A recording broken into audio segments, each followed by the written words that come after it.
చేశారా? ఇంతవరకు ఇన్ఫర్మేషన్ లేదు. మార్నింగ్ సడన్గా వచ్చేసి ఇది కూలగొడతామని చెప్పారు. ఓకే. ఇప్పుడు ఏమన్నా ప్రత్యామ్నాయ మార్గాలు ఏమన్నా తీసామా? ఏం చెప్పలేదు, ఇక సడన్గా తీసేశారు. మా సామాన్ కూడా తీసుకునేంత టైం కూడా ఇవ్వలేదు యాక్చువల్లీ. నోటీస్ ఇవ్వకుండా ఇట్లా సడన్గా చేస్తే మరి మీ పరిస్థితి ఆ ఏంటి? పరిస్థితి ఏందనేది అర్థం కావట్లేదు మాకే.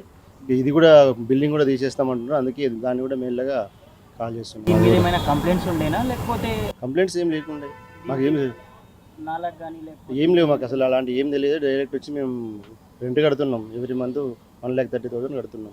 1 లక్ష. దీనికి ఓనర్ ఇంకెవరైనా ఉన్నారా? మా శ్రీనివాస్ సార్ ఓనర్ దీనికి, ఓకే. ఆయనకే కడుతున్నాం రెంట్. ఓకే. ఓనర్ ఏమన్నా రెస్పాండ్ అయ్యారా? కాలేదు అతను, ఇప్పుడు అతను కూడా ఎలాంటి లెటర్ కానీ ఏం ఇవ్వలేదని తెలిసింది మాకు. ఓకే. దీనివల్ల మీకు ఏమైనా డ్యామేజ్ కానీ మొత్తం డ్యామేజ్, కనీసం ఒక 10 lakhs 10 lakhs. డ్యామేజ్ అయింది మాకు. దీనికి మరి మీరు ప్రభుత్వం నుంచి అది ఏమి ఇలానే అర్థం కావట్లేదు మాకు. ఆ పరిస్థితిలో ఉన్నాము, మాకు వేరే ఇన్కమ్ సోర్స్ కూడా లేదు. ఇదే మేము జీవనోపాధి మాకు ఇది.